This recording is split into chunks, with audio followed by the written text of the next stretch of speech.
last year, and I suspect we'll be seeing some of that today. Craig was presented a project at the Venice Biennale at the invitation of Leslie Locko, part of the mnemonic section.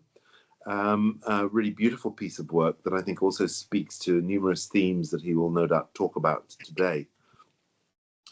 Craig studied at the University of Cape Town, graduated in 2002, and he worked for Mashabane Rose Associates for 13 years before establishing his own practice.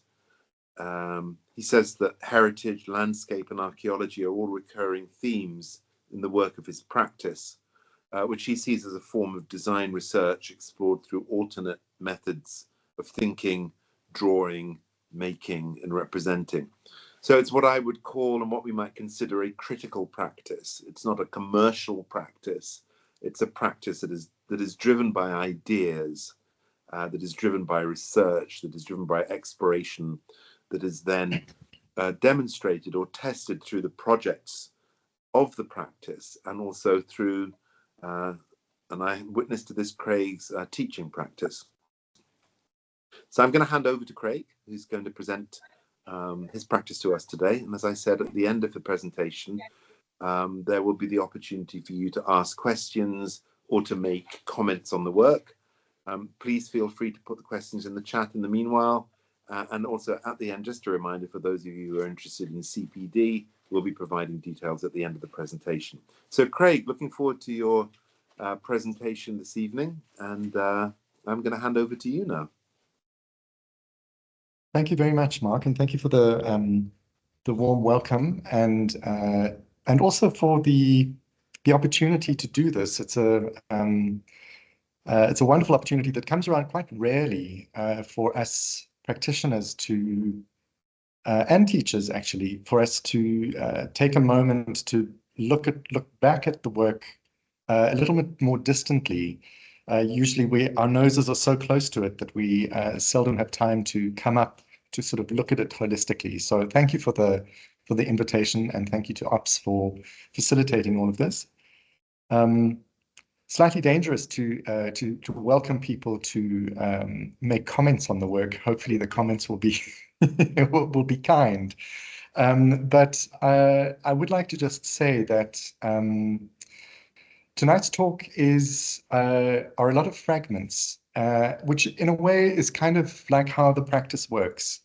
There are always a lot of things on the go. There are a lot of things that recur. So what you see on the screen at the moment, while it may look like a jumble, it's actually a timeline of work that sort of follows a crazy arc and somehow manages to go in some direction or another. I'm also hoping that tonight's what I share with you this evening will be useful. It's very much geared towards our students. And I mean, when I say our students, I mean the school students and any other students who are watching. It's a critical time in your year. We're just about to come back for the third quarter, which is always a slightly unsettling time because it's time to knuckle down and get on with it. So I'm hoping that I'm going to share with you a lot of drawings. As the title suggests, it's building drawings and building drawings. So there's a play on what that means. But I'm hoping that you'll find it useful just to see how some projects and narratives are translated into different kinds of drawings and models and whatever the case may be. And it really is an insight into how we as a practice and how I as a professional have engaged myself with the profession. So on the screen at the moment, I'm going to get stuck into it. There are 4 colored horizontal lines. And these are really the 4 main work streams that have made up my professional trajectory thus far. The first is my tertiary education at UCT. The second was my time at Mashabane Rose Associates. The next one, and in fact, the next 2 lines run, as you'll see, pretty much in parallel. And that is the formation of my own practice and my engagement with the GSA. So you can see the vertical line that links 2015 to 2016 was an incredibly And it was an incredible intersection in my career. I was in the process of leaving Mashabane Rose, but still working at Mashabane Rose. I was forming my own practice at the same time. And I had started teaching at the GSA in its first year of formation. So it was an incredibly potent intersection. There was a lot going on in my personal life and in the professional life. It was kind of interesting to be at that crossroads and not really know where it was going to go. But in the large text, some of you may not even know what a rotring is, but rotring, AutoCAD, HP, Pentax, and iPhone. Those are the 5 most critical tools that I've used in my career up to now. And I'm not talking about other softwares that come and go, and of course we use them in the practice. But those are the 5 that for me have really been formational in how I think about building drawings and how I think about building drawings. So going back to UCT, I graduated in 2002 at UCT, and we were the last year of to complete our final projects on drawing board, which is quite an astonishing thought. But it was something that we were at the beginning of the university career. We were introduced to this range of tools that you had to learn how to use and wield, and to create beautiful drawings. I have to say, I must confess, I was very happy to see the end of the drawing board because I wasn't very good at it. So I was quite happy to head on to greener pastures. I moved to Johannesburg straight after graduating, and I joined the practice of Mashabane Rose Associates. Jeremy Rose was one of my 3 external examiners for my thesis year, and I wasn't sure about whether or not he would take me on, but he did, and I have to say it was a terrifying moment walking into the front door and seeing a bank of computers lined up and not a drawing board in sight. So I had to learn fast. And the 2 major things about Mashabane Rose that really was a baptism of fire was the fact that the practice was solely on AutoCAD, and they produced incredibly beautiful AutoCAD drawings.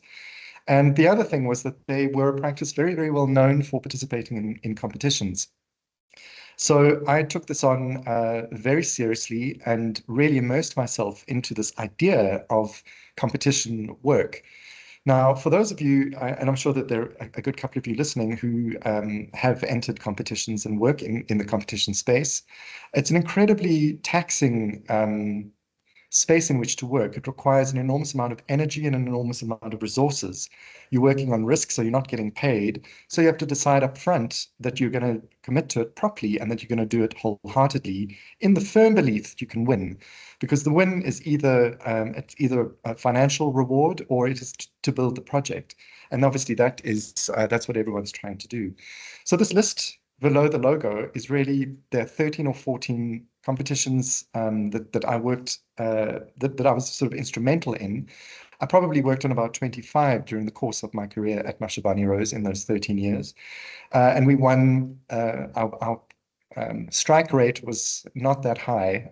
We were at one stage we were quite famous for coming second, but anyway, we did win a few, and I'm just going to talk you through a couple of the AutoCAD drawings from that time.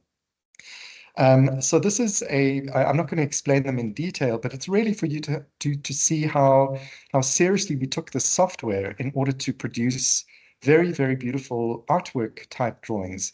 So this is a school just outside in Bokeng, just outside of Rustenburg, and it's the Lebonix College of the Royal Bafokeng. So this is a kind of campus-like competition. This is a competition, and these are in no particular order, by the way. This is the Anglo-American Reinvention Competition, which Mashabane Rose partnered with Kate Otten Architects. And this was in downtown Joburg. So you could see that the scale of competition, this was a particularly big one. This was an enormous thing, and we landed up actually winning the competition, but the project didn't go ahead. This is, for those of you who may be at WITS, this is the John Moffat Extension Competition. And we did this competition shortly after returning from presenting a project in Barcelona at the World Architecture Festival. And I was exposed to the work of Enrique Miralles, who was to become an incredibly important architectural figure in my work. And you can see that the plan is completely off the wall in terms of its sort of geometric complexity. But it was something, again, that we took very seriously and really used these opportunities to explore ideas through architecture, where in a way you didn't really have a client interface. You could simply offer ideas to test. And then as you start to collect this bank of competition entries, they almost become like an archive of ideas that you test from one to the next. So this is a very sort of landscapey type project. It's the Canadian Museum for Human Rights in Winnipeg. And really the important thing that this particular project was a big one for us. It was a three-stage competition. The first stage was a request for proposals. And the requirements to enter, to get through that request for proposals application, you had to submit a document that proved that you had built 6 projects of the same value that this particular museum would be worth, which was 80 million US dollars. So we, at the time, we built 2 buildings. One was 80 million rand, which was the Apartheid Museum, and the second was Hector Peterson Memorial Museum, which was 25 million rand. Those were the only 2 buildings that we'd actually built at the time of any kind of sort of institutional scale. But we entered anyway, and we got in, and we were shortlisted down to 30 international participants. On the list, on the same list were practices like Zaha Hadid and Daniel Liebeskind. So we were incredibly chuffed for our work to have been recognized. We produced this design, and it was shortlisted further into the final 8. Anyway, we didn't win, but it was an incredible experience. So, and the model on the right-hand side is the model that was produced for that competition. Now, of course, collaboration was always a very important thing in the practice and has remained such for me. And the image on the left-hand side was also from a competition that ultimately became something else over time. And it was a competition for what was called the Statue of Freedom, and it was in Gqeberha. And we collaborated with Marco Cianfanelli, the South African artist. And you know, it was the first time that we started to use animation to build with, which was a big step for us that was kind of locked in the AutoCAD shackles. Lily's Leaf on the screen now was also a competition, and it was the first competition that I participated in at the practice. We landed up winning, and eventually it was built. From the competition to the building point was about 5 or 6 years, and was staged in various stages. Obviously, for those of you, most of you, I hope, know the site and what it represents in our South African history. It was the underground headquarters for Mkhonto weSizwe during the armed struggle against the apartheid state. So this is a project which this is how it looks today. And it was, I think, for me, coming into the practice fresh out of university and working on this competition where I had very little knowledge of the actual political situation in the country at the time. So it was an incredible moment for me to learn about what was actually had been going on. But I think the project itself, what was really interesting for me about the project was its archaeological nature. So it was a site which had several houses built over it over the course of many years. The farm had been subdivided and turned into a suburb. So there was this careful process where we had police photographs from the time of the police raid that are kept in the Wits archives, and we could research these photographs in order to know what to look for. And there was this careful process of uncovering and gently picking away, almost surgically, to reveal the old structures and then to reform them in contemporary materials, and for the site to be sort of reclaimed as this storytelling space.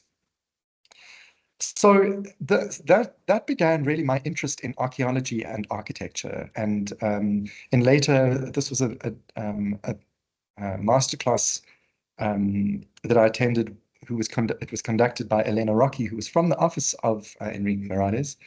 And we were exploring origins of humankind and translation of drawings using sketches, models, and AutoCAD. So again, really interested, it became a real interest of mine, this process of drawing and translation as a design tool, but also as an uncovering tool, where archaeology and architecture may appear to be contradictory, and yet they somehow deploy and employ very similar methodologies. So this is the Lager Theatre, the Manny Manham Theatre in Newtown. So there's not a huge number of photographs of built work that I'm going to show you, but I thought that I have to show you that I have built something.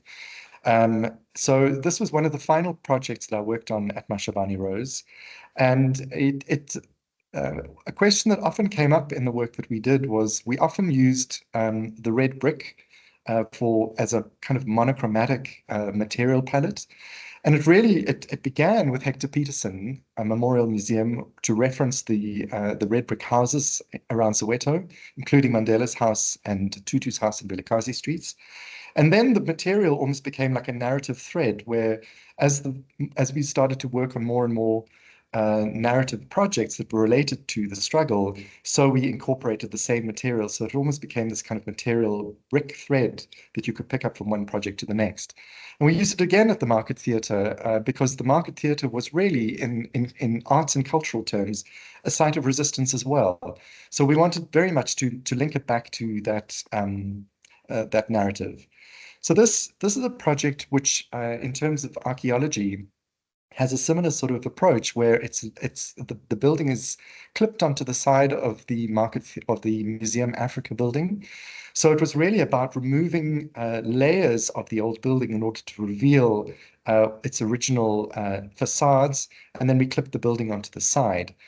But really what I'd like to talk to you about here is over and above this idea of working old and new, which is a theme that I've been very interested in for a very long time, even during university days.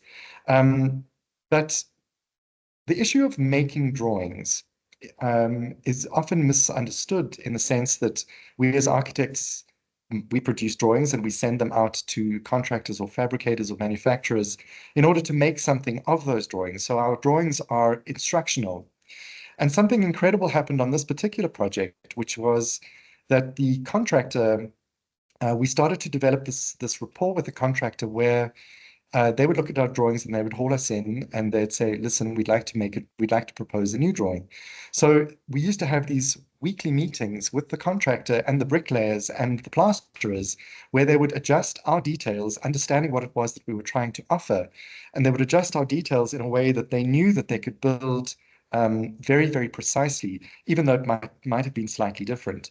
And for me, that was an incredible learning experience because drawings like this, which were really drawn in my sketchbook on site and then photographed and handed over, these were all drawings that were developed and drawn in the site office with the contractors, with the manufacturers, with the laborers, all participating in this kind of collaborative detailed design work, which was a fantastic experience for me because it really reminded me that drawing is, there are many forms of drawing, many formats of drawing, and it doesn't have to stop at the point at which it leaves your office.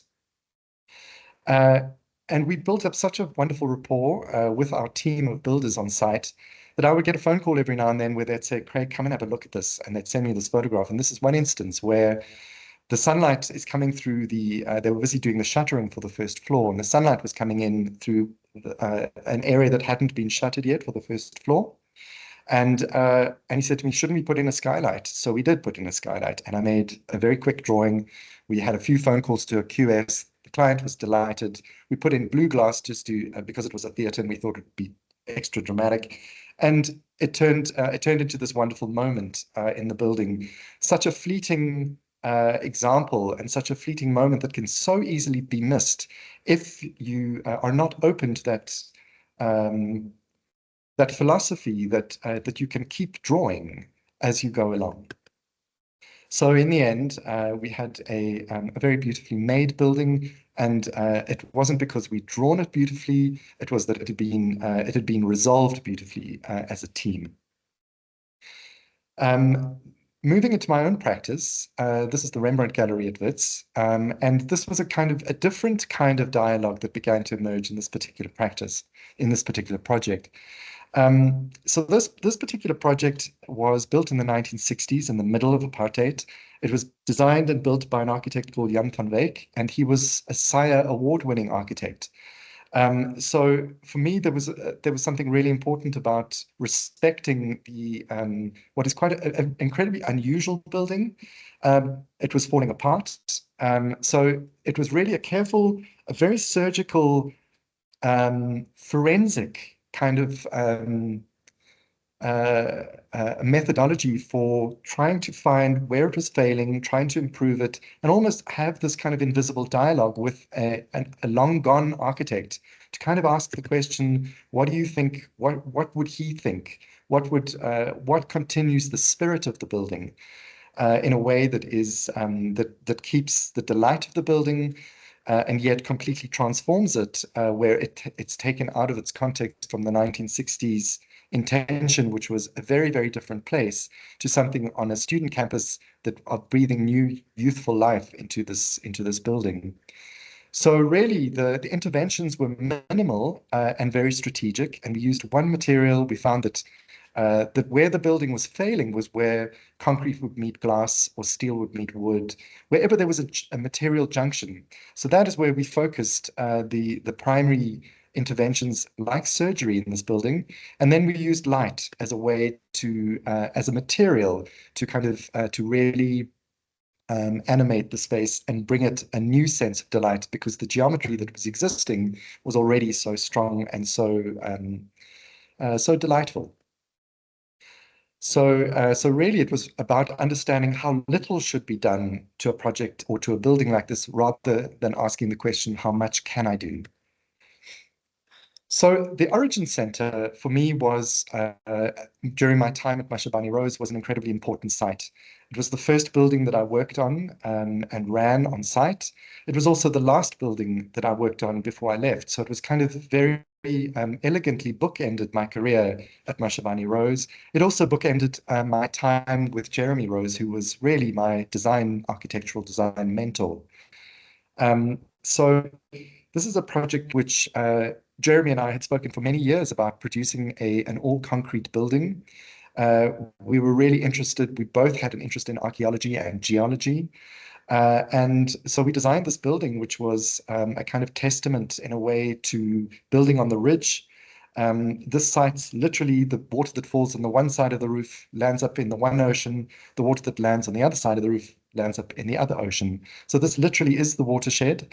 And we designed this building as a kind of rock on the rock. So really, it was just from an interior perspective, this was about making an acknowledgement of the voids that exist beneath the ridge of Johannesburg, some of which are naturally formed, and obviously some of it is also man formed in terms of the undermining. So it was an amazing building to work on, because the rules that we set for ourselves were so tight. It was always about carving, folding, and molding and sculpting. And the building was destined to receive a collection of engraved rocks. And from my earliest days, in the first phase of the Origin Center, I was enthralled by these series of drawings which hang in the archives of the Origin Center, tracings and codings of extraordinary rock art that exists throughout Southern Africa.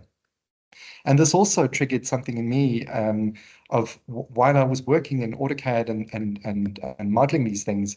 It triggered this desire to pick up my old Rotring pens from university days and to start working in a more sort of analog way again. So these are not archaeological drawings by any means, but they are drawings that have become incredibly important part of my practice, which are in part, they're almost meditational.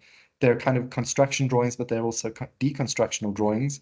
And for the most part, they are really they're explorations around politics and the environment. So this particular drawing is the Freedom Charter, So these drawings are really part of building secondary narratives that we're often exploring in the studio, but both firstly at Mashabane Rose with a lot of these kind of projects that were political in nature, and then in my own studio, and also obviously in the studio of the students. And for those of you interested, this is a 2 meter long drawing that was a comment about the state of our oceans, and all 18,027,000 marine fish species are handwritten on this piece of paper, which is, I think, given OCD a new face. But getting back to archaeology and the Origin Center, I was invited to participate in an exhibition to design or a competition to design the exhibition of engraved rocks to then inhabit this space. And it is, I had a video, but I had to ditch it because our tech wasn't working. But I didn't win that competition. Nabil won it, and maybe he might show you a little bit about that at the next lecture series. And it's a very, very beautiful exhibition. But what it did do is it triggered this real interest that I had in the story of the rocks. So for me, what we were trying to do was to create an immersive experience in that particular gallery. And it was really about charting the movement and the migration of how these rocks had come to be, how they'd been drawn on, how they'd been moved around from place to place to place. So this really is an atlas of that collection of rocks and who interacted with it. The extraordinary personalities. You can see the Picasso signatures on there, and he was linked to this collection as well. So it was a really, really interesting way for me to start thinking about image and text and atlas and how you navigate research through drawings, through space, through geography, and through time. And this was a collaborative effort between myself and Sarah de Villiers and Hashim Tamohamed, who worked in my practice for a few years. That triggered something at WITS when they were celebrating their centenary. And they asked us to develop a series of stories that related to the role that WITS had played in the new democracy. And this was a story that was published both digitally and in print. And it told the story. There were two separate stories here, the one about the coat of arms and the other about the national anthem. And WITS had a part to play in both of those stories. So what we did for those of you who know the South African banknotes, if you fold them over, they're tiny little drawings of rock paintings that when the note touches on both sides, it forms the other half of those paintings. So in a way, we folded, quite literally, we folded these two stories together, where it was printed on one side or the other, and you had to fold the page in order to read the full story back and forth. So again, it was this interest in the landscape of stories and the topography of paper and pages, and how you could kind of create maps and charts for how to read them. So I'm sure maybe there might be some past students here. That paved the way for the first year of our unit, Phantom Cartographies. And it made absolute sense for us, for me to, since the Northern Cape had been such an important part of the trajectory of my own practice around rock art and archaeology and these sort of vast landscapes of migrating populations over time, that we took our students there, and that formed the kind of major theme for the year, was looking at artifacts and atlases and cartography. So one of the projects that we took the students to see was the first project that I had built in my own practice. It was a walkway through one of our cave, a horizontal cave that extends into the side of the hill.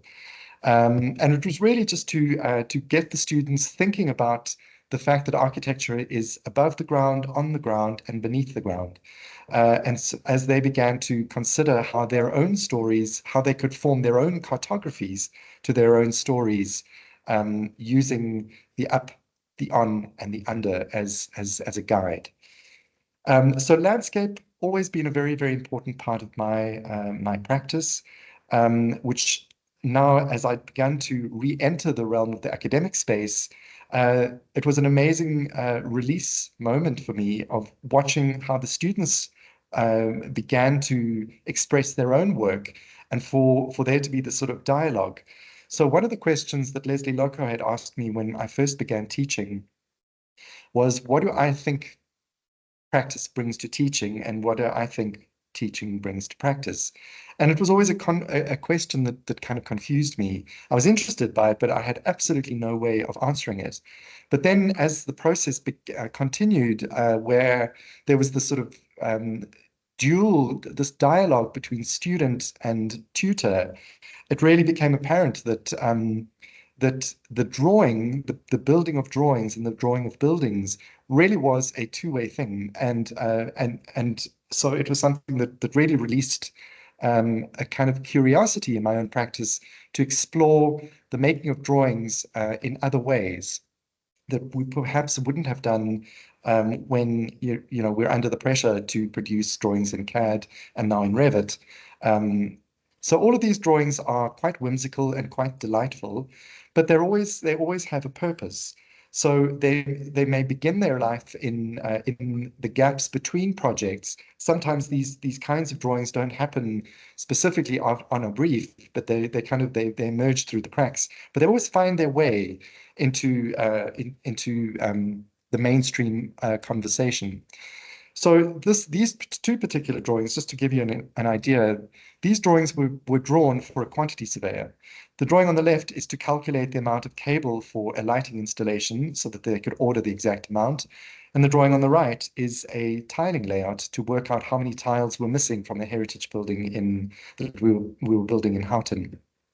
So the drawings are always very intentional, even though I was very interested in this idea that in the same way that working at Lilliesteep with this archaeological way of stripping and kind of a surgical way of removing things, that you can do that to drawings as well, and that you can find a way through working across different media to almost reduce drawings to their essence. And I found that was a really interesting thing to seek clarity. This is a competition that was entered 2 or 3 years ago in Cape Town for the War Graves Memorial. And really the reason I'm showing this is that with Lumion and Twin Motion coming into play, it's not something, unfortunately, that I can do, but we do work with it in the practice. With this coming into play, I was curious about this idea that you could produce drawings that were almost, that was so realistic that you couldn't really tell. So I've always been interested in trying to make sure that drawings that are produced in those softwares have some kind of identity, that they don't become completely nameless or authorless in the sea of production. You get, and that's not about not being very good at those programs. I think they're incredible to have. But I'm still interested in working in a slightly more collagist way, where there's still a handmadeness that I think there's no other way to really achieve that in drawings that are either handmade, even AutoCAD to a degree, and obviously the handmade model. So really, it's with the new softwares coming in and out of proximity, it's been a very interesting thing for me to see how to work with those things. This is a house in Oudtshoorn, and really it's just it's really just to begin to show how we've begun to engage with multiple programs of AutoCAD, Revit, Twinmotion, Lumion, and Photoshop. And really still find a way to engage with landscape and context in the environment. We've also shortly around that time started to explore animation, and again, while they may appear to be quite whimsical, they can be incredibly useful. So again, this idea of drawings, sometimes the hardest question is to know which drawing to make. And then the next hardest question is, how do you make it? What kind of drawing? What kind of program do you use? What's the view that you need to choose? And these are things that students grapple with, and that we as practitioners also grapple with. The purpose of a drawing can be instructional, but it can also be about conveying a mood, a theme, an idea, an instruction. So there's a multitude of purposes of these kinds of drawings. I'm hoping that the video that's currently on my screen is also playing on your screens. This was an immersive experiment that we were appointed to design an exhibition of beads called trade wind beads, a very beautiful name. And these beads have been used to trade between the East and Africa over 1,000 years ago. And the idea here was that we would create the space in which these beads were suspended as a constellation, and we would use glass and reflection as devices to really emphasize the magnitude and the small scale of these really really small, very beautiful glass and clay and metal objects.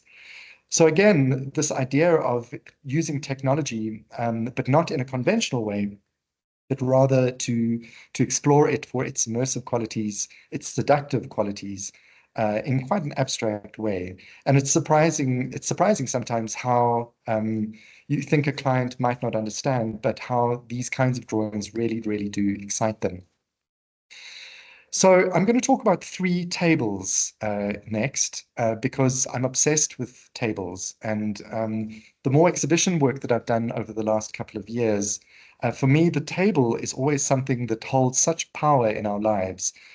It's a place that we come together to speak. It's a place that we come together to eat. It's also a place that we as architects place. We roll out pages of paper and we pore over designs and drawings and we scribble and we converse and we solve problems. So in all the exhibition work that I get appointed to do, I try and make sure that there is always at least one substantial table that people can gather around. This is in the Nelson Mandela capture site in Howick, and the table is a 25-meter long light box which contains the entire museum exhibition. It's a timeline. It's also it contains a series of artifacts. It's an audio-visual table that you can listen to sound bites and look at monitor screens. It's a very, very complex thing. And you can kind of see the scale. It's surrounded by a surround film. So really the idea was that this is a thing that you can see other people, you can engage with other people while you're busy engaging with the table. This idea that the tables are, a piece of furniture. For me, tables are kind of, they're like little buildings. And interestingly, when I was going through the archives of our work, we have very little drawings of this particular table. It was so complicated. Half of the table is drawn in Revit and AutoCAD and modeled up, but the other half of it is resolved in various workshops, whether they be the cabinet makers, the glass manufacturers, the printers. We would move, the studio would effectively move from workshop to workshop to workshop as we resolve these details. So again, this idea of the collaborative drawing, the collaborative making, was really present in this particular project. Very, very complicated system of hierarchies of information, of how it is held together, how it's pieced together with very, very little tolerance. It's also really important in things like this to make sure that what you're building is actually buildable and assemblable. There are people that have to carry pieces of glass. They have to squeeze in through doorways. They have to lie down on gantries. So all of those things are considerations about the modularity of how we construct these things. And those kinds of conversations are absolutely critical to have with the people who actually make them and the people who actually assemble them. The second table belongs to the Truth to Power exhibition about Desmond Tutu, which is in Cape Town. And it's located in a building called the Old Granary in Bakenkant Street. It's a very old building, about 250 years old, and it was masterfully restored or refurbished in 2017. And it's arguably one of the finest refurbishments, contemporary refurbishments of a building that I've ever had the privilege to work in. So we really treated this as a series of furniture items that are placed in a freestanding manner through the different chambers of the building. The third table and final table is the cabinet for Mapungubwe gold.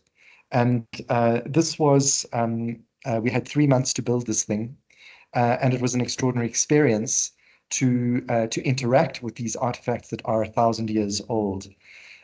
So really, to acknowledge the fact that that we were coming into such close contact with these artworks that had been produced by other artists 1,000 years ago was an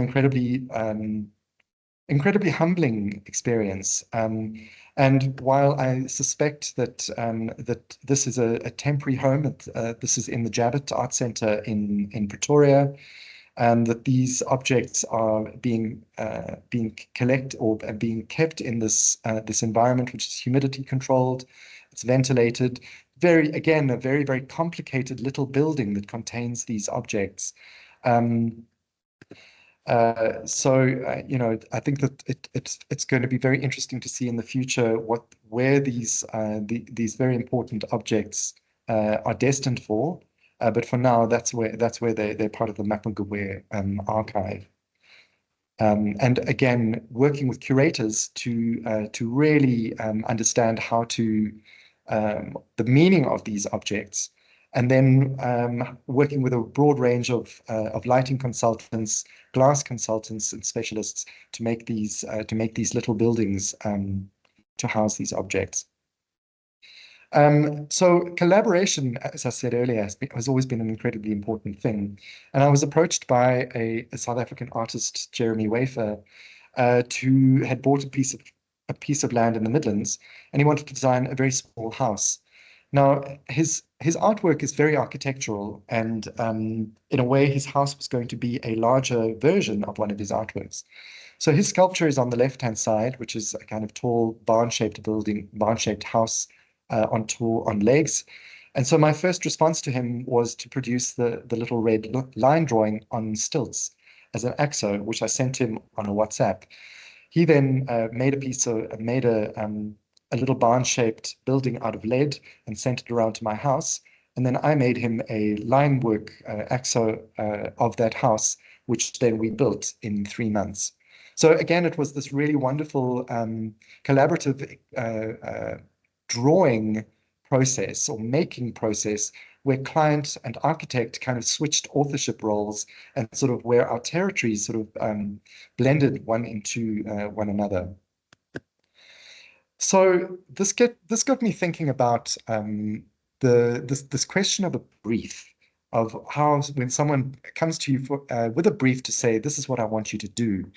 And this is a little project that takes us back to the Northern Cape, to a little town called Danielskuil. And what was really important about this was I was appointed by the Karoo Development Foundation, the KDF, who does amazing work to all around the Karoo, in small towns, in cemeteries, and areas of interest, developing tourism routes and websites, and community engagement and workshops. They asked me to have a look at this dolomitic sinkhole, which gives the town its name. Danielskuil refers to the biblical story of Daniel and the lion's den, and it's a bit of a tourist attraction. But the town is small, there are 50,000 people, it's way off the beaten track, there's not much to see there, but it is a very interesting landscape. It's a landscape where different groups of people have intersected over different times, and there are constantly signs of people. There are engravings in the rock that tell the stories of ox wagons and water snakes. There are springs that emerge that have incredibly important significance in mythological stories of the local people. So the more that we visited the site, the more it became apparent that that the information panels and the upgrading of the site wasn't at all about telling the historical story of who came when and what they did, but it was rather about acknowledging that this is simply to make a place for stories. So we simply created, instead of carving the story of the ox wagons or the various battles that took place between different territorial communities or different migrating communities, that this instead became, we made a space, a clearing in the ground. We We took reference from the surrounding acacia trees, and we made this canopy, this shelter, made out of simple gum poles, a couple of steel connections, and reeds from the local river. And we simply made a shelter that anybody could come to, whether it was a tourism group, a local school group that could come and do their school plays or listen to stories, or that it could be performance groups. It really didn't matter. And this, for me, was a really, really important moment, despite the scale of this really, really small project, which escalated from a brief that was about an information panel and a new fence to something that was about including a much greater range of people to simply come to the space and to enjoy the process of telling and listening to stories, irrespective of where the origination of that story was and whether it was backed up by historical research, which very often archaeological and scientific stories and research can very often lean in that direction. So then this issue of kind of choreography comes into play, where the particular project that I've just been sharing with you was only really made sense if there are people using determining what the program is that they want to do in that space of telling stories. So this is a project, it's a very small exhibition project just outside the Apartheid Museum. The brief to the writer was to do a very short synopsis of a very long history, kind of pre-colonial history that leads up to the point at which the Apartheid Museum's narrative kicks off downstairs, which is effectively the discovery of gold. So what we did here is we worked with a range of artists to produce a series of very, very minimal artworks that that visitors were encouraged to touch. A lot of visitors to the Apartheid Museum don't necessarily speak English, and that doesn't necessarily only mean that they are foreign. There are many locals that battle to read the English text panels. So we wanted something that really resonated with people. We worked with local artisans who make these extraordinary handmade bricks. And this is a brickyard outside of Richmond in the Karoo. And it was about exploring territory, landscape, and language, and using the outdoor environment of this particular space, where cloud and sky becomes as much part of the ground that we navigate as the ground itself. So shadow became really important, and it was amazing to watch children interacting with the shadows and almost becoming participants in the exhibition itself. And similarly, there are these moments in this exhibition where there is this urge that visitors have where they're gazing at a large image of prisoners, which you can see in the bottom right-hand two images. Through these prison bars, there is this urge to hold onto those bars. There is this urge to touch this hand, which represents humanity. So what's begun to happen is that the exhibition is changing. It's kind of weathering in a way where the visitors themselves are leaving their fingerprints, where the oils on their skins start to erode the rust that the materials that were designed to rust. So that becomes this kind of secondary layer.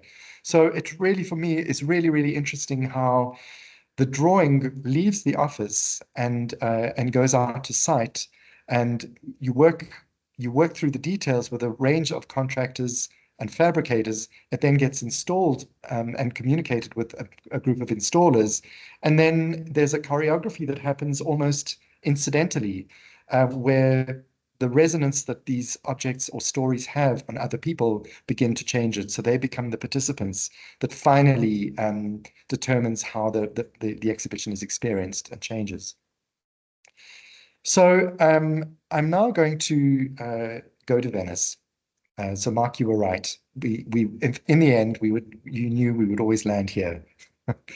So this project, the Venice Biennale, the Laboratory of the Future, we were invited to participate, which was a tremendous honor and quite a terrifying thing. But it was a wonderful thing to be part of quite a large group of South Africans last year. I think we were the biggest nationality represented in the Biennale. we spent an enormous amount of time in the studio discussing what we thought this project could be. And I think in a way, I kind of thought about it as almost like a student project in many ways. It's very seldom that one has the opportunity to get given a theme, but not get given a brief. So quite early on, I was really interested in this idea of working with paper, where paper is a product of the landscape. So the landscape and the artifact really it gets folded into one. And it goes all the way back to my interest in archaeology, my interest in the landscape, and my interest in uncovering, working with a piece of paper, which is a material of memory in that you can fold it and it will remember. The mark gets left behind, much like the shutters on a off-shutter concrete panel will remember the marks left behind. So the project took me back to the Northern Cape to this extraordinary site called Nooit Gedacht. And this is a site where the rock surface is 2.5 billion years old.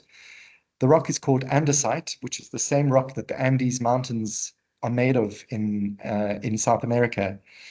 And the parallel stripes that you can see are the marks of glaciers, 300 million year old glacial marks that scraped the bottom of this, what was a sea at the time. And then you can see that there are 1,000-year-old rock engravings. So this effectively is a kind of geological piece of paper where the forces of fire, of earth, of water, of wind, and humanity have all found this space to kind of occupy this one piece of ground where 2.5 billion years is collapsed vertically in time. And this really was the beginning of the project. So I'm hoping that the videos are playing. Thus began the project, and this became the site of the project. And really, the project became about a commentary about our relationship with the environment. Paper is not possible to make paper without the presence and disappearance of water. It requires pressure, and it requires plant matter.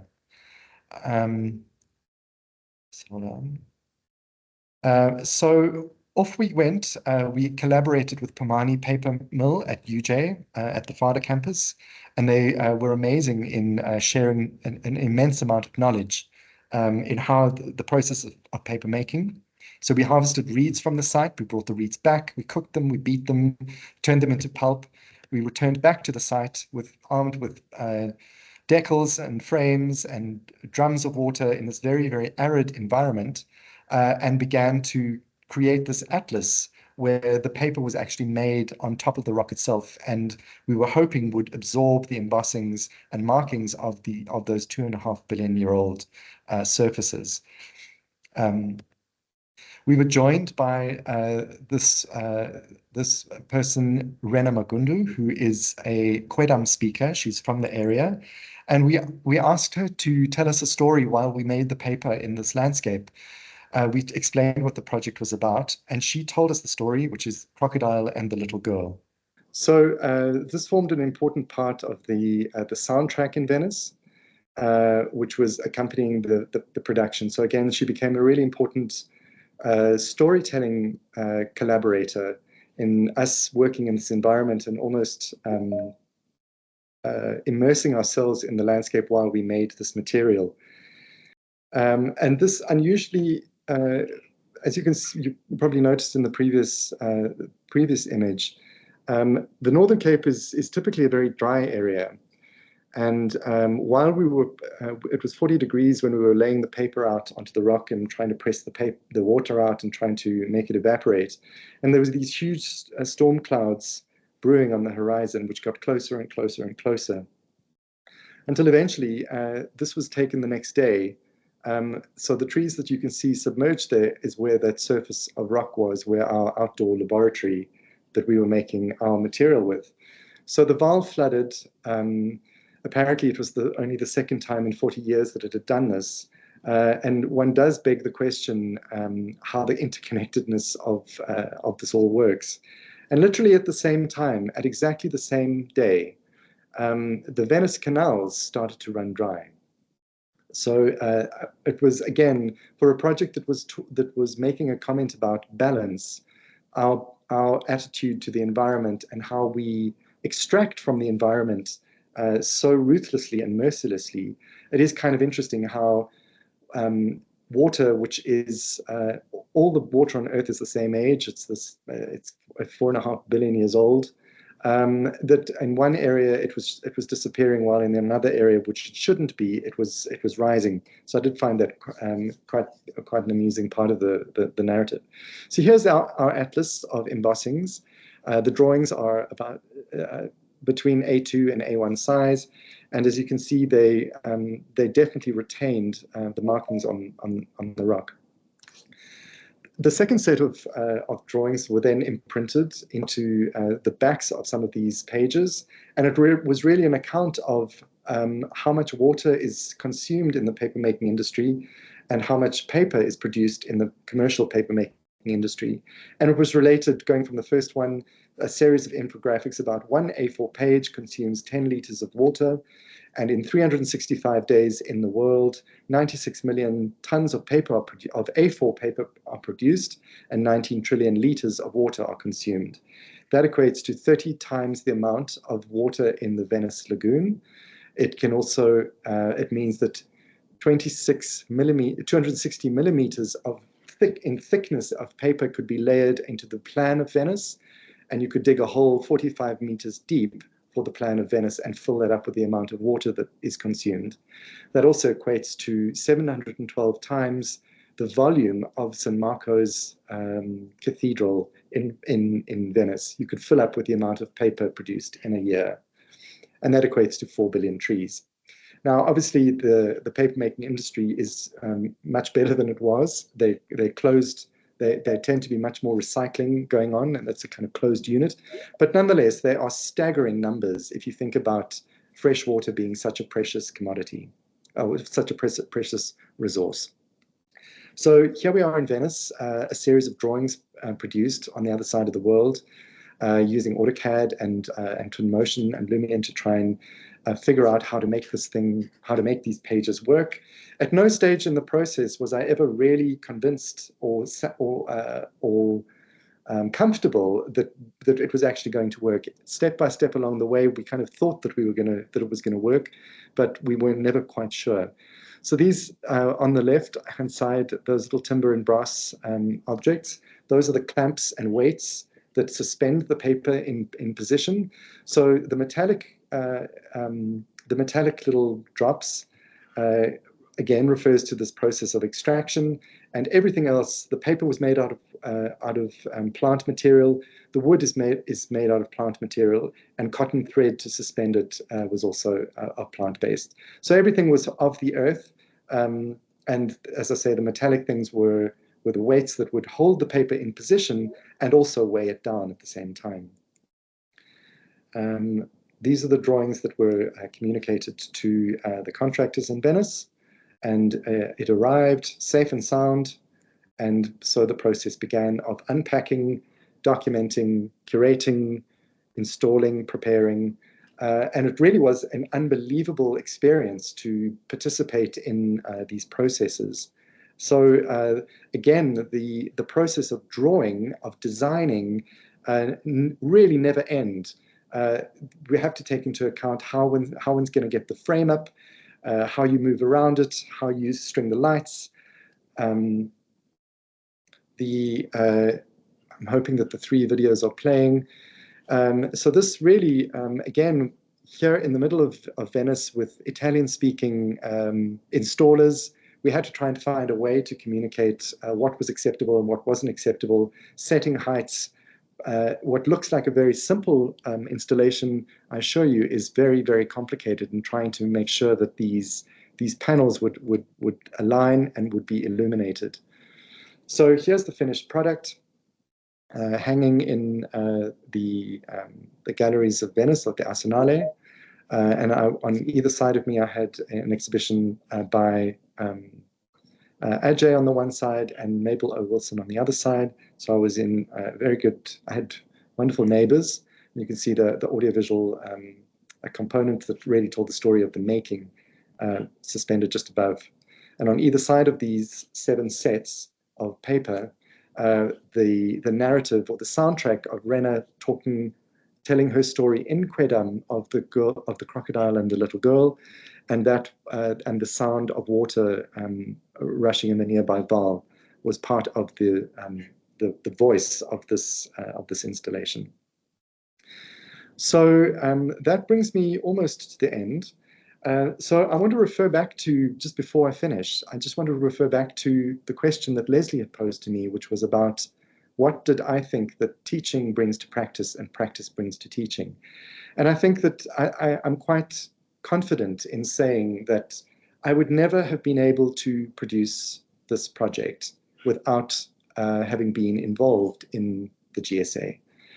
So I think that for me, I don't really know what the words are to explain what the one brings to the other, but I think that this project is a testament to what the one brings to the other.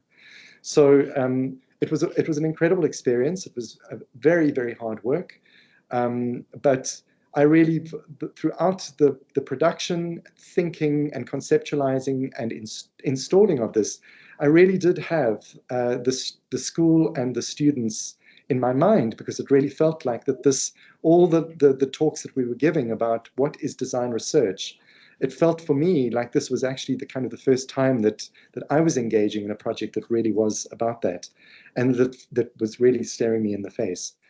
So that, just 2 more slides. So that brings me back to the GSA. So the project Letters from the Landscape, which is part of the mnemonic project for Venice, really was instrumental in forming this year's theme for Unit 21, which is the Heritage Acts. And we re-engaged our collaboration with Pomani Paper, and the students have been producing some really wonderful things collaboratively with the mill, and really understanding how that folds back in understanding a material of paper and how that folds back into architecture in various different ways, the socio-political impact of it, the economic impact of it, as they explore this theme of architecture, heritage, and legislation. And I'm going to end with the last slide, which is not playing. So I'm going to end it right there. Hey, Craig, thank you so much. What an extraordinary presentation. Thank you very, very much. And I have so many thoughts buzzing around my head, and judging from all the claps and the hearts bouncing up and down at the bottom of the screen, I think a lot of other people do as well. So thank you. That was really, really extraordinary. And what a phenomenal volume, what a phenomenal amount of work. It's quite overwhelming, and also really fascinating to hear the sort of arc, the arc of your work, sort of the way that it's moved through it, and really quite prolific. Thank you so much for sharing. I have lots of things that I could ask, but I think what I'm going to do is I'm going to first of all ask if there are any questions, and I see Greg has his hand up. And also, please forgive me, but I'm in London at the moment, and I have to go to a meeting shortly. So I'm going to hand over the chairing of the Q&A to Heather Dodd, who is with us. But thank you so much, Craig. I think that was extraordinary. I'm going to hand over to Greg, who has his hand up, who has a question, and then Heather will take over the managing of the Q&A. Also, just to note that Boitumelo will post in the chat information for anybody that wants to register for this for CPD. And if anybody has any questions or comments that they want to pose to Craig, please either put your hand up or put them in the chat, and Heather will sort of field them for you. Thank you so much, Craig. That was extraordinary. Thanks. Thanks. You are really great, Craig. It was an amazing presentation. Thanks so much. Thank you. There's so many big themes and beautiful images. And it really struck me in your work that there's this tremendous attention to detail and a kind of precision in the work.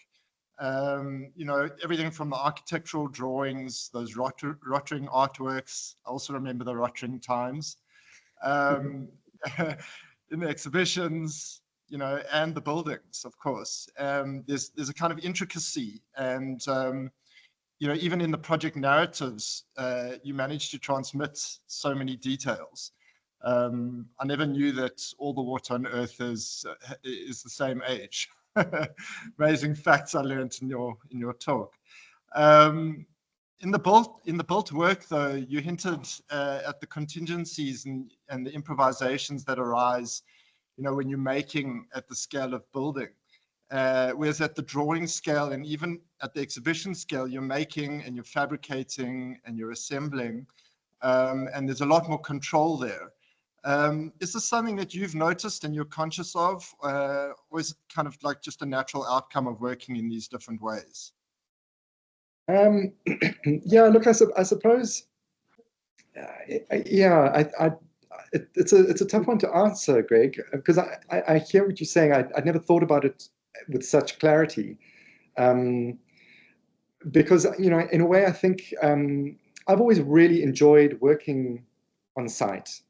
And I suppose the drawings that go to site, I know how much time and care is required to make the drawings or to make the instructions clear, and also sometimes like I alluded to with the Lager Theatre project, sometimes the details that we develop are not buildable here.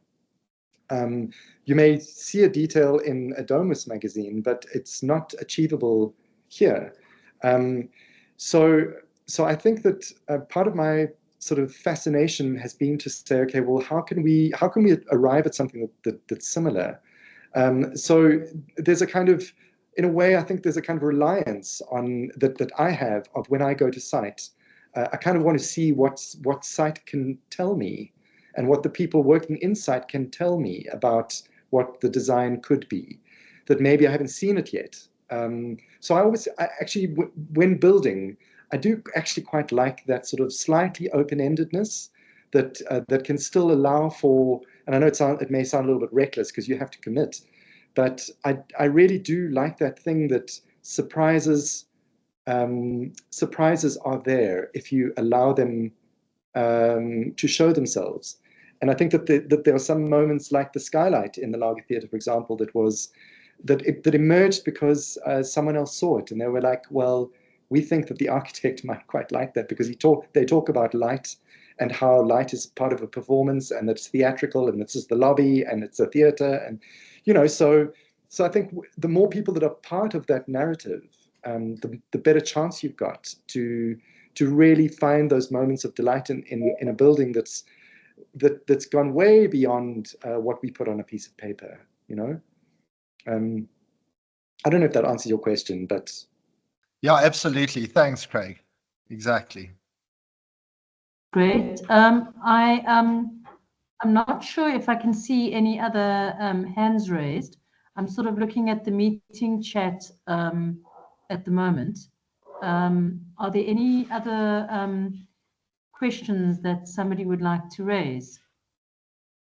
Hi, Heather. We have a hand from Kirsten Mackenzie. Okay, Kirsten, do you want to go ahead with your question? Yes, just wanted to say thanks. That was really inspiring. I graduated a while ago, so it's good to see the sort of more artistic side of architecture that I think can sometimes get lost in practice. I work mainly in conservation and heritage, and my question is just, it can often be quite difficult when you get bogged down in different types of legislation, things like the ICMIS charters, principles for conservation. It can be difficult to sort of find your way with a concept and then bringing that concept to life. So I just wondered, do you have any sort of advice around finding that inspiration? I mean, I found that Venice Biennale exhibit really powerful because it was so significant and it was such a different take. So I guess it's just, where do you find your inspiration? Gosh, look, I think it's really in observations, really. You know, I think that part of the reason why I'm so drawn to landscape and siting and context and stories, I think, is because those are the things that inform us. If we don't have those things to respond to, then it's kind of you're sort of operating in a vacuum. So I think that every project is unique, and it's about what are the particular attributes of the building or the site. I mean, if you're talking about a conservation or a heritage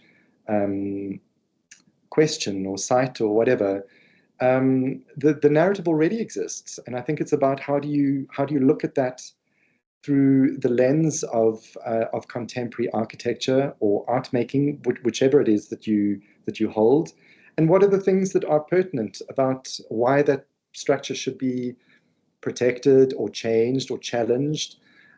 What does it mean historically? What does it mean for the future? What does it mean for the environment? So I don't think that there's really any one answer to that question. I think it's really about what you as an empathetic person brings to that, and in terms of the creativity that you have, the sensitivity that you hold, and the responsibility that we all have as architects and space makers and practitioners to influence the environment in which humanity operates. So I'm sorry, that's not advice, but I do think that it is embedded within the context, and then it's about how you choose to respond to it. Thanks, Craig. I'm not sure again whether their hands up, but just 2 points from my perspective. I've been very privileged over the last few years to be a judge at World Architecture Festival, and I can definitely see that there's a trend towards narrative storytelling in the presentations, with a lot of hand drawings that are, mixed media, collage, a lot of very beautiful, excuse me, freehand perspectives that people are starting to bring in, perhaps as a reaction against the sameness, excuse me, of CGIs. Sorry, I've got a bit of a cough. Is there anybody else who would like to make a comment? I think there's a question from Katleko. Yes. Katleko's hand is up. Would you like to ask your question? Hi, yes, thank you very much. Unfortunately, I missed the first part of the presentation, but my question is, after watching this presentation, there's one thing that I'm struggling with in my practice, and that's to bring innovation to clients. Like, most of the times, people who come and approach us are people who want, like, let's say, like traditional architecture. So I'm curious, how do you drive your clients to gravitate towards innovation? That's something that I've been struggling with. Thank you. Look, I think that's a struggle that everyone has. I think throwing a whole lot of drawings on a page like what's on the screen right now is, they're fragments. There is so much in what we do that you would deem to be ordinary or conventional, and you know what? I think that there's really nothing wrong with that. It is a struggle for everybody.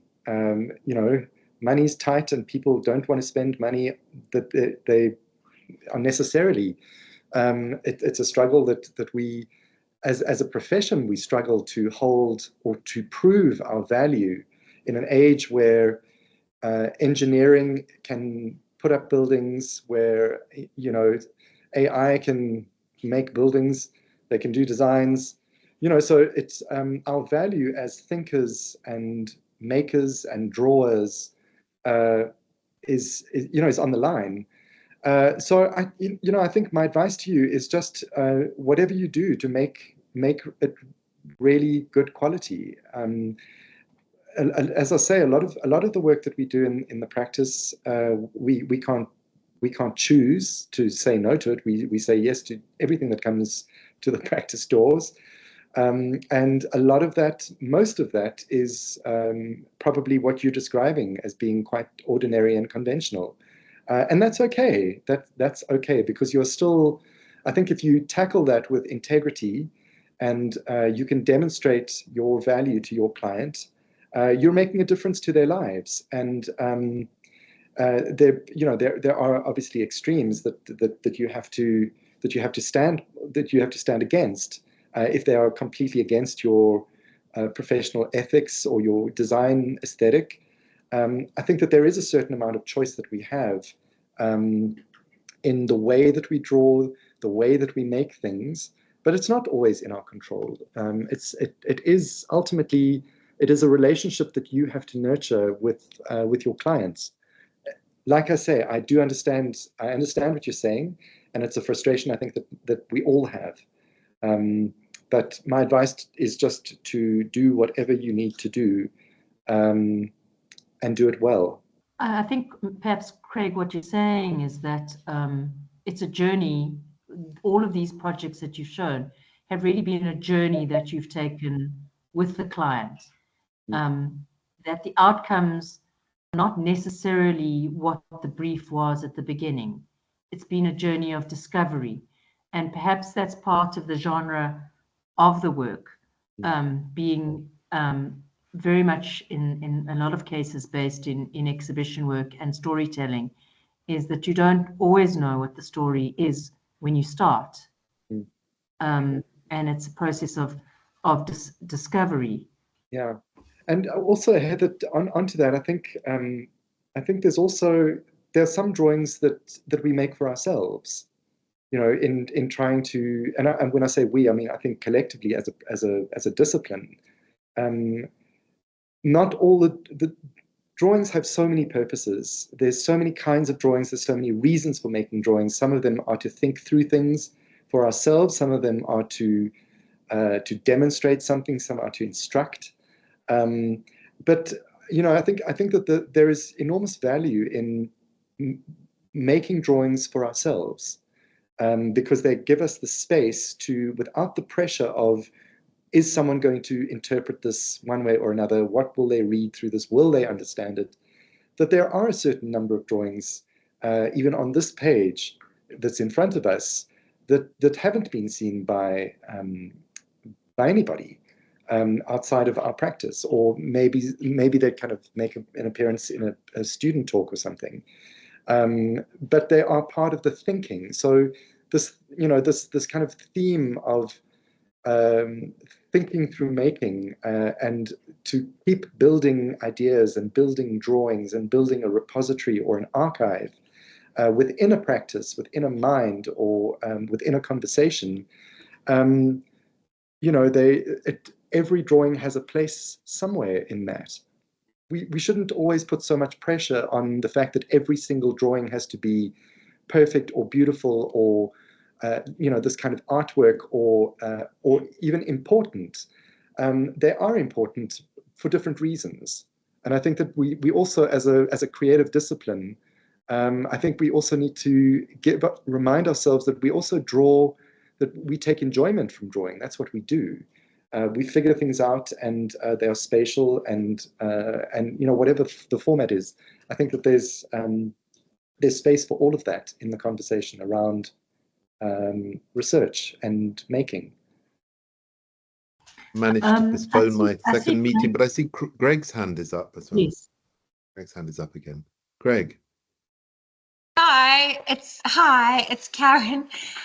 Craig, I also listened to your talk and so enjoyed it, and so loved hearing about your work, and you use lovely words like delight, and I was thinking, especially because you said up front how you constructed your talk and your thinking for the students, and thinking about the students in the school. And so I was wondering, what is your hope for your students?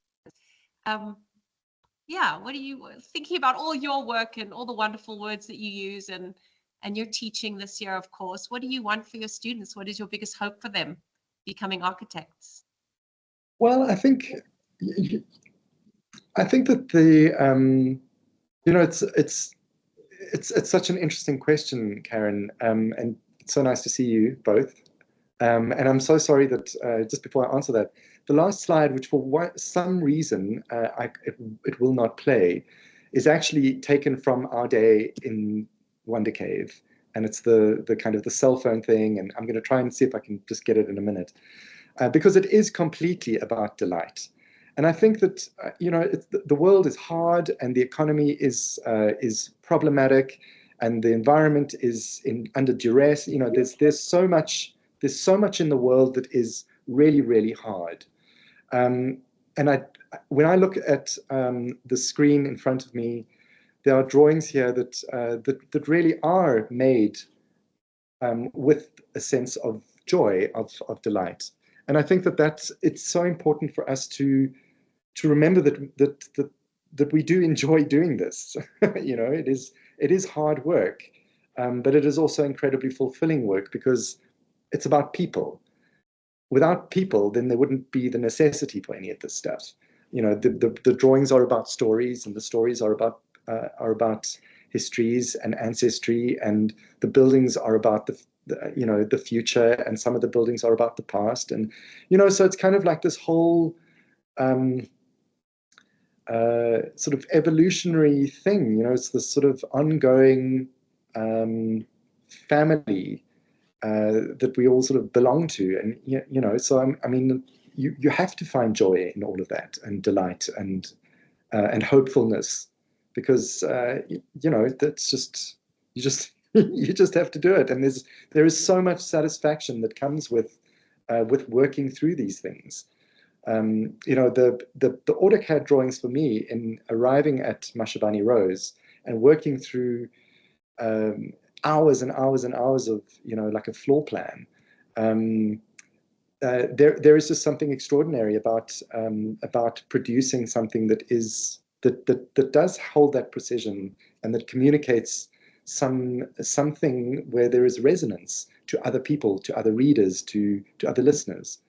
So that's what I hope the future architects that we teach take from this. I hope that it brings them courage, and also maybe a bit of patience. But I think that the students that we have at the GSA, and I mean, I haven't seen students from outside of the GSA, so I'm not excluding them, but I think that there is such incredible talent, there's such courage, there's such resilience, and I think that it's just really, really exciting. So that's really why I wanted to kind of share the sort of fragments of the last 20 years of my life, which are all over the place, belong to many things, good and bad, but just to show that, like, you just dive in and get on with it, and do the best you can. So I hope that this is inspiring, I hope. Yeah, I think that's a lovely response to Karen's prompt, and I think quite a nice moment and point upon which to bring the evening to a close. And Craig, thank you so much. That really was an extraordinary presentation. I think it stimulated everybody present. We had a record turnout this evening, so well done for that. Really beautiful work. Thank you so much. Pleasure. Thank you. Yeah. Just to share with everybody, this is actually the first of a series of lectures, and next week we'll be having Nabil Essa, who will be presenting his work, and we're looking forward to seeing Nabil. You'll find details on our social media platforms about Nabil's lecture. As I say, it's one of a series with Nabil next week, and we're looking forward to having you attending those lectures and presentations. They're all online. I think one of them with the recent graduates might be sort of partly in person. We'll let you know. But please attend the lectures and the talks and participate in the discussions. You're welcome. Everybody's welcome. Tell people about them. You're welcome to attend them. And thank you for joining us. And also thanks to Boitamela for pulling all this together. She does so seamlessly. when we put on these events. Thank you very much. Thank you for coming. And a big thanks to Craig for what was really a beautiful start to this series of lectures and for some really extraordinary work, and looking forward to seeing more of it. I just want to also add, you know, the unit system really speaks to facilitating having space for students to work with practitioners. So students are working effectively in somebody's studio when they work in a unit. They're working under the kind of wing of an architect or a number of architects. And I think the work that Craig has produced and the way that one sees some of those interests and those orientations and those interests reflected in the work of the students, not in terms of a style, but in terms of a sensibility and an approach, really speaks, I think, in my view and my perspective of the work, to the value of the unit system. I think it's really embodied very, very acutely, let's say, in your unit, Craig, and you know, and it's a model in many ways to how the unit system can work. So thank you for your, not just your work as an architect, but also your work as a teacher, and you know, the passion and the dedication that you display in the way that you work with your unit and with Azraa, and the beautiful work that you're continuing to produce. So thank you very much. Great lecture. Great evening. Thank you, everybody, for turning out. As I say, it was a record turnout for us this evening, which is nice to see. Looking forward to seeing you attend next week to Nabil's lecture and for the other continuing lectures in the series. Thank you very much, and goodbye.